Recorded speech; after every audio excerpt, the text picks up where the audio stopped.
নমস্কার, Bengali classics by Supriya চ্যানেলের এই বিশেষ অডিও বুক সিরিজে প্রতি রবিবার সকাল ৯টায় আমি সুপ্রিয়া শোনাতে চলেছি বিশ্বকবি রবীন্দ্রনাথ ঠাকুরের অমর সৃষ্টি গল্পগুচ্ছ থেকে এক একটি করে গল্প।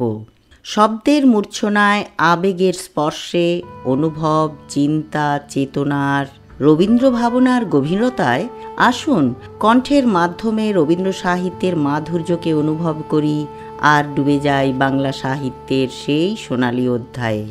আর যারা আমার চ্যানেলে নতুন শ্রোতা, তারা ভালো লাগলে চ্যানেলটি সাবস্ক্রাইব করে বেল আইকন ক্লিক করে অল অপশানটা সিলেক্ট করে দেবেন প্লিজ। চলুন শুরু করি। আজকের গল্প ছুটি। বালকদিগের সর্দার ফটিক চক্রবর্তীর মাথায় চট করিয়া একটা নূতন ভাবোদয় হইল। নদীর ধারে একটা প্রকাণ্ড শালকাষ্ঠ মাস্তুলে রূপান্তরিত হইবার প্রতীক্ষায় পড়িয়াছিল। স্থির হইল সেটা সকলে মিলিয়া গড়াইয়া লইয়া যাইবে। যে ব্যক্তির কাঠ আবশ্যককালে তাহার যে কতখানি বিস্ময়, বিরক্তি এবং অসুবিধা বোধ হইবে তাহাই উপলব্ধি করিয়া বালকেরা এ প্রস্তাবে সম্পূর্ণ অনুমোদন করিল। কোমর বাঁধিয়া সকলেই যখন মনোযোগের সহিত কার্যে প্রবৃত্ত হইবার উপক্রম করিতেছে, এমন সময়ে ফটিকের কনিষ্ঠ মাখনলাল গম্ভীরভাবে সেই গুঁড়ির উপরে গিয়া বসিল। ছেলেরা তাহার এইরূপ উদার ঔদাসীন্য দেখিয়া কিছু বিমর্ষ হইয়া গেল। একজন আসিয়া ভয়ে ভয়ে তাহাকে একটু আধটু ঠেলিল, কিন্তু সে তাহাতে কিছুমাত্র বিচলিত হইল না। এই অকাল তত্ত্বজ্ঞানী মানব সকল প্রকার ক্রীড়ার অসারতা সম্বন্ধে নীরবে চিন্তা করিতে লাগিল। ফটিক আসিয়া আস্ফালন করিয়া কহিল, দেখ মার খাবি, এইবেলা ওঠ। সে তাহাতে আরও একটু নড়িয়া চড়িয়া আসনটি বেশ স্থায়ী রূপে দখল করিয়া লইল। এরূপ স্থলে সাধারণের নিকট রাজসম্মান রক্ষা করিতে হইলে অবাধ্য ভ্রাতার গণ্ডদেশে অনতি বিলম্বে এক চড় কষাইয়া দেওয়া ফটিকের কর্তব্য ছিল। সাহস হইল না, কিন্তু এমন একটা ভাব ধারণ করিল যেন ইচ্ছা করিলেই এখনই উহাকে রীতিমতো শাসন করিয়া দিতে পারে, কিন্তু করিল না। কারণ পূর্বাপেক্ষা আর একটা ভালো খেলা মাথায় উদয় হইয়াছে, তাহাতে আর একটু বেশি মজা আছে। প্রস্তাব করিল, মাখনকে শুদ্ধ ওই কাঠ গড়াইতে আরম্ভ করা যাক। মাখন মনে করিল ইহাতে তাহার গৌরব আছে, কিন্তু অন্যান্য পার্থিব গৌরবের ন্যায় ইহার আনুষঙ্গিক যে বিপদের সম্ভাবনাও আছে, তাহা তাহার কিংবা আর কাহারও মনে উদয় হয় নাই। ছেলেরা কোমর বাঁধিয়া ঠেলিতে আরম্ভ করিল। মারো ঠেলা, হেইও, সাবাস জোয়ান, হেইও। গুঁড়ি এক পাক ঘুরিতে না ঘুরিতেই মাখন তাহার গাম্ভীর্য, গৌরব এবং তত্ত্বজ্ঞান সমেত ভূমিসাৎ হইয়া গেল। খেলার আরম্ভেই এইরূপ আশাতীত ফললাভ করিয়া অন্যান্য বালকেরা বিশেষ হৃষ্ট হইয়া উঠিল, কিন্তু ফটিক কিছু শশব্যস্ত হইল। মাখন তৎক্ষণাৎ ভূমিশয্যা ছাড়িয়া ফটিকের উপরে গিয়া পড়িল। একেবারে অন্ধভাবে মারিতে লাগিল। তাহার নাকে মুখে আঁচড় কাটিয়া কাঁদিতে কাঁদিতে গৃহাভিমুখে গমন করিল। খেলা ভাঙিয়া গেল। ফটিক গোটাকতক কাশ উৎপাটন করিয়া লইয়া একটা অর্ধ নিমগ্ন নৌকার গলুইয়ের উপর চড়িয়া বসিয়া চুপচাপ করিয়া কাশের গোড়া চিবাইতে লাগিল। এমন সময় একটা বিদেশি নৌকা ঘাটে আসিয়া লাগিল। একটি অর্ধবয়সী ভদ্রলোক কাঁচা গোঁফ এবং পাকা চুল লইয়া বাহির হইয়া আসিলেন। বালককে জিজ্ঞাসা করিলেন, চক্রবর্তীদের বাড়ি কোথায়? বালক ডাঁটা চিবাইতে চিবাইতে কহিল, ওই হোথা। কিন্তু কোন দিকে যে নির্দেশ করিল কাহারও বুঝিবার সাধ্য রহিল না। ভদ্রলোকটি আবার জিজ্ঞাসা করিলেন, কোথা? সে বলিল, জানি নে, বলিয়া পূর্ববৎ তৃণমূল হইতে রসগ্রহণে প্রবৃত্ত হইল। বাবুটি তখন অন্য লোকের সাহায্য অবলম্বন করিয়া চক্রবর্তীদের গৃহের সন্ধানে চলিলেন। অবিলম্বে বাঘা বাগদি আসিয়া কহিল, ফটিক দাদা, মা ডাকছে। ফটিক কহিল, যাব না। বাঘা তাহাকে বলপূর্বক আড়কোলা করিয়া তুলিয়া লইয়া গেল। ফটিক নিষ্ফল আক্রোশে হাত পা ছুঁড়িতে লাগিল। ফটিককে দেখিবা মাত্র তাহার মা অগ্নিমূর্তি হইয়া কহিলেন, আবার তুই মাখনকে মেরেছিস? ফটিক কহিল, না, মারিনি। ফের মিথ্যে কথা বলছিস? কখনো মারিনি। মাখনকে জিজ্ঞাসা করো। মাখনকে প্রশ্ন করাতে মাখন আপনার পূর্ব নালিশের সমর্থন করিয়া বলিল, হ্যাঁ, মেরেছে। তখন আর ফটিকের সহ্য হইল না। দ্রুত গিয়া মাখনকে এক সশব্দ চড় কষাইয়া দিয়া কহিল, ফের মিথ্যে কথা। মা মাখনের পক্ষ লইয়া ফটিককে সবেগে নাড়া দিয়া তাহার পৃষ্ঠে 2-3টা প্রবল চপেটাঘাত করিলেন। ফটিক মাকে ঠেলিয়া দিল। মা চিৎকার করিয়া কহিলেন, হ্যাঁ, তুই আমার গায়ে হাত তুলিস? এই সময় সেই কাঁচা পাকা বাবুটি ঘরে ঢুকিয়া বলিলেন, কি হচ্ছে তোমাদের? ফটিকের মা বিস্ময়ে আনন্দে অভিভূত হইয়া কহিলেন, ও মা, এ যে দাদা, তুমি কবে এলে? বলিয়া গড় করিয়া প্রণাম করিলেন। বহুদিন হইল দাদা পশ্চিমে কাজ করিতে গিয়াছিলেন। ইতিমধ্যে ফটিকের মার 2 সন্তান হইয়াছে, তাহারা অনেকটা বাড়িয়া উঠিয়াছে, তাহার স্বামীর মৃত্যু হইয়াছে, কিন্তু একবারও দাদার সাক্ষাৎ পায় নাই। আজ বহুকাল পরে দেশে ফিরিয়া আসিয়া বিশ্বম্ভরবাবু তাহার ভগিনীকে দেখিতে আসিয়াছেন। কিছুদিন খুব সমারোহে গেল। অবশেষে বিদায় লইবার 2-1 দিন পূর্বে বিশ্বম্ভরবাবু তাহার ভগিনীকে ছেলেদের পড়াশোনা এবং মানসিক উন্নতি সম্বন্ধে প্রশ্ন করিলেন। উত্তরে ফটিকের অবাধ্য উচ্ছৃঙ্খলতা, পাঠে অমনোযোগ এবং মাখনের সুশান্ত সুশীলতা ও বিদ্যানুরাগের বিবরণ শুনিলেন। তাহার ভগিনী কহিলেন, ফটিক আমার হাড় জ্বালাতন করিয়াছে। শুনিয়া বিশ্বম্ভর প্রস্তাব করিলেন, তিনি ফটিককে কলিকাতায় গিয়া নিজের কাছে রাখিয়া শিক্ষা দিবেন। বিধবা এ প্রস্তাবে সহজেই সম্মত হইলেন। ফটিককে জিজ্ঞাসা করিলেন, কেমন রে ফটিক, মামার সঙ্গে কলকাতায় যাবি? ফটিক লাফাইয়া উঠিয়া বলিল, যাব। যদিও ফটিককে বিদায় করিতে তাহার মায়ের আপত্তি ছিল না, কারণ তাহার মনে সর্বদাই আশঙ্কা ছিল কোন দিন সে মাখনকে জলে ফেলিয়া দেয়, কি মাথায় ফাটায়, কি একটা দুর্ঘটনা ঘটায়। তথাপি ফটিকের বিদায় গ্রহণের জন্য এতাদৃশ আগ্রহ দেখিয়া তিনি ঈষৎ ক্ষুণ্ণ হইলেন। কবে যাবে করিয়া ফটিক তাহার মামাকে অস্থির করিয়া তুলিল। উৎসাহে তাহার রাত্রে নিদ্রা হয় না। অবশেষে যাত্রাকালে আনন্দের ঔদার্যবশত তাহার ছিপ, ঘুড়ি, লাটাই সমস্ত মাখনকে পুত্র পৌত্রাদিক্রমে ভোগ দখল করিবার পুরা অধিকার দিয়া গেল। কলিকাতায় মামার বাড়ি পৌঁছিয়া প্রথমত মামির সঙ্গে আলাপ হইল। মামি এই অনাবশ্যক পরিবার বৃদ্ধিতে মনে মনে যে বিশেষ সন্তুষ্ট হইয়াছিলেন তাহা বলিতে পারি না।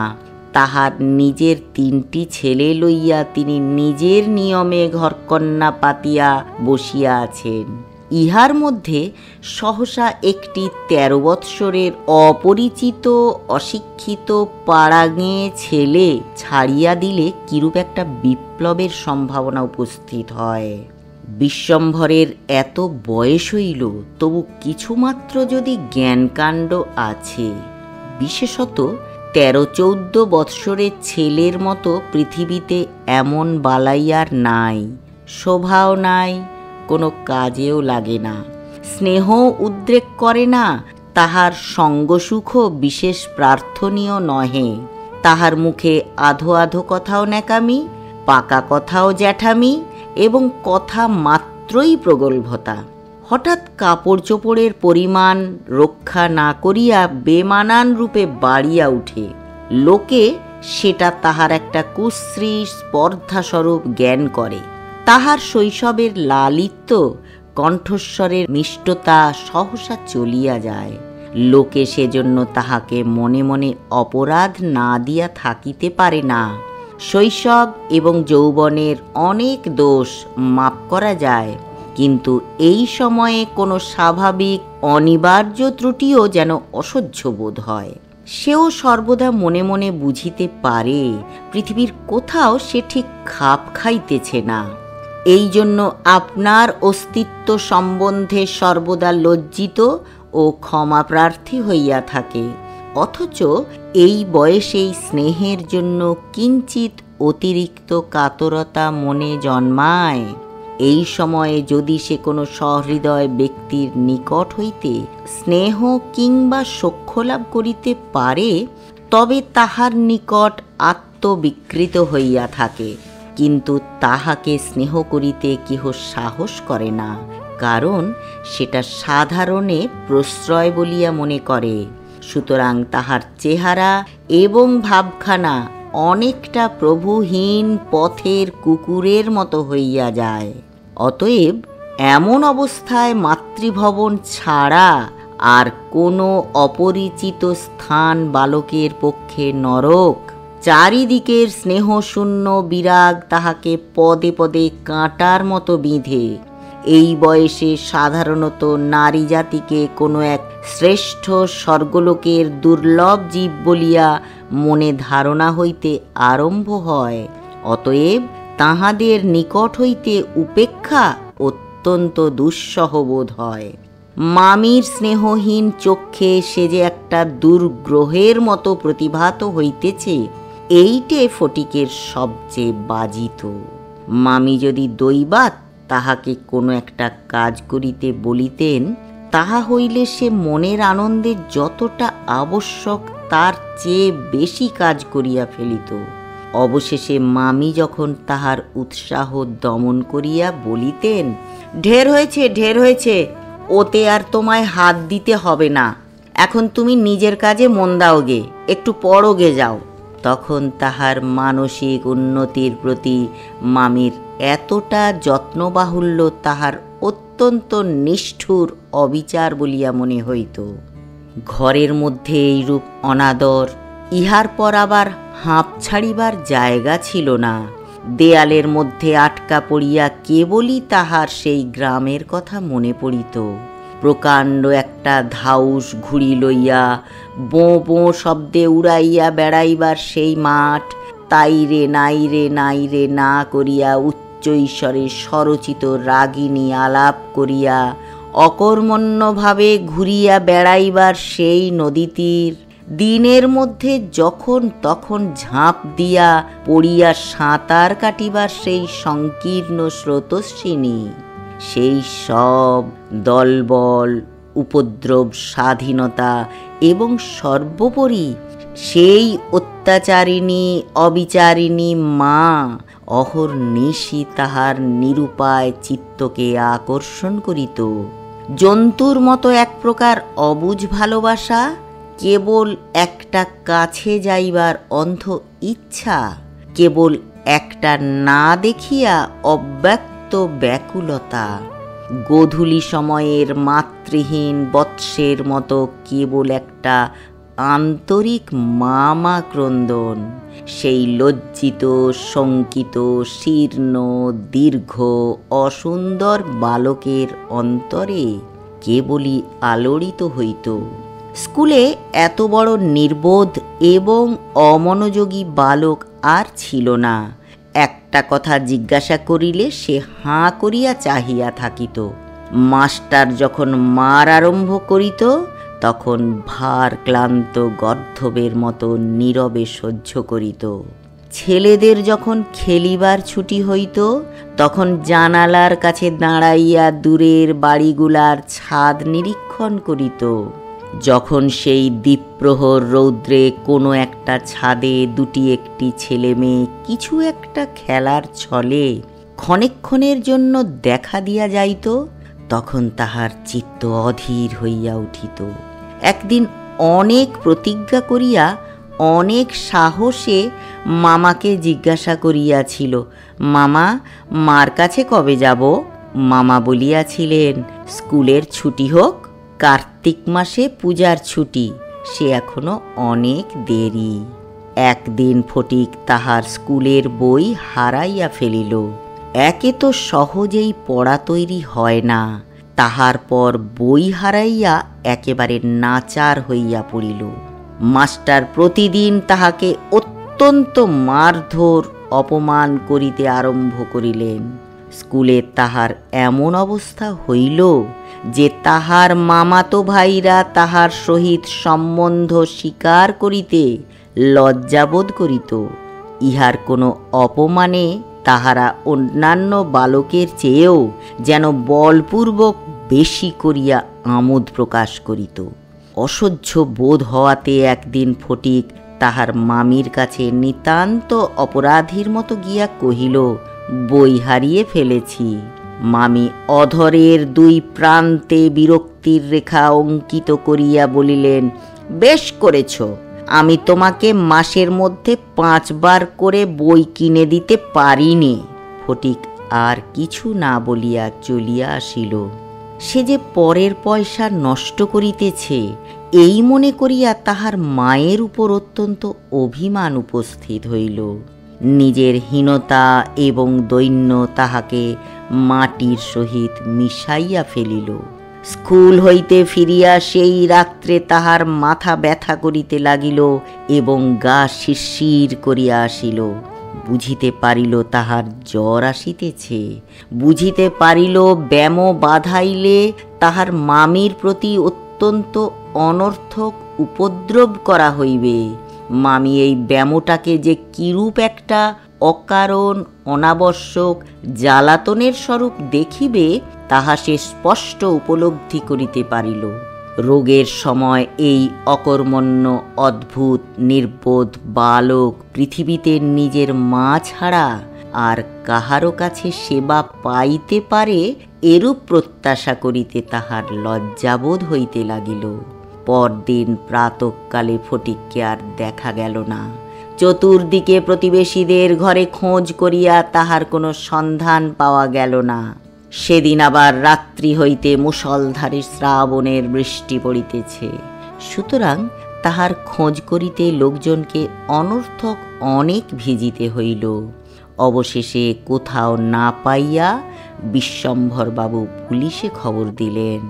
সমস্ত দিনের পর সন্ধ্যার সময় একটা গাড়ি আসিয়া বিশ্বম্ভরবাবুর বাড়ির সম্মুখে দাঁড়াইল।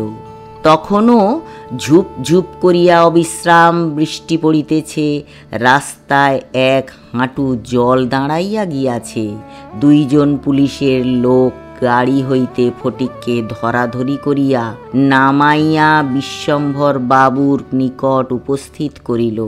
তাহার আপাদ মস্তক ভিজা, সর্বাঙ্গে কাদা, মুখ চক্ষু লোহিত বর্ণ, থরথর করিয়া কাঁপিতেছে। বিশ্বম্ভর বাবু প্রায় কোলে করিয়া তাহাকে অন্তঃপুরে লইয়া গেলেন। মামি তাহাকে দেখিয়াই বলিয়া উঠিলেন, কেন বাবু, পরের ছেলেকে নিয়ে কেন এ কর্মভোগ? দাও, ওকে বাড়ি পাঠিয়ে দাও। বাস্তবিক সমস্ত দিন দুশ্চিন্তায় তাহার ভালোরূপ আহারাদি হয় নাই এবং নিজের ছেলেদের সহিত না হোক অনেক খিটমিট করিয়াছেন। ফটিক কাঁদিয়া উঠিয়া কহিল, আমি মার কাছে যাচ্ছিলুম, আমাকে ফিরিয়ে এনেছে। বালকের জ্বর অত্যন্ত বাড়িয়া উঠিল। সমস্ত রাত্রি প্রলাপ বকিতে লাগিল। বিশ্বম্ভরবাবু চিকিৎসক লইয়া আসিলেন। ফটিক তাহার রক্তবর্ণ চক্ষু একবার উন্মিলিত করিয়া কড়িকাঠের দিকে হতবুদ্ধিভাবে তাকাইয়া কহিল, মামা, আমার ছুটি হয়েছে কি? বিশ্বম্ভরবাবু রুমালে চোখ মুছিয়া সস্নেহে ফকিরের শীর্ণ তপ্ত হাতখানি হাতের উপর তুলিয়া লইয়া তাহার কাছে আসিয়া বসিলেন। ফটিক আবার বিড়বিড় করিয়া বকিতে লাগিল। বলিল, মা, আমাকে মারিস নে মা, সত্যি বলছি, আমি কোনো দোষ করিনি। পরদিন দিনের বেলা কিছুক্ষণের জন্য সচেতন হইয়া ফটিক কাহার প্রত্যাশায় ফ্যাল করিয়া ঘরের চারিদিকে তাকাইল। নিরাশ হইয়া আবার নীরবে দেয়ালের দিকে মুখ করিয়া পাশ ফিরিয়া শুইল। বিশ্বম্ভর বাবু তাহার মনের ভাব বুঝিয়া তাহার কানের কাছে মুখ নত করিয়া মৃদু স্বরে কহিলেন, ফটিক, তোর মাকে আনতে পাঠিয়েছি। তাহার পরদিনও কাটিয়া গেল। ডাক্তার চিন্তিত বিমর্ষ মুখে জানাইলেন, অবস্থা বড়ই খারাপ। বিশ্বম্ভর বাবু স্তিমিত প্রদীপে রোগশয্যায় বসিয়া প্রতি মুহূর্তেই ফটিকের মাতার জন্য প্রতীক্ষা করিতে লাগিলেন। ফটিক খালাসিদের মতো সুর করিয়া বলিতে লাগিল, এক বাঁও মেলে না, দো বাঁও মেলে না। কলিকাতায় আসিবার সময় কতকটা রাস্তা স্টিমারে আসিতে হইয়াছিল। খালাসিরা কাছি ফেলিয়া সুর করিয়া জল মাপিত। ফটিক প্রলাপে তাহাদেরই অনুকরণে করুণ স্বরে জল মাপিতেছে এবং যে অকুল সমুদ্রে যাত্রা করিতেছে। বালক রশি ফেলিয়া কোথাও তাহার তল পাইতেছে না।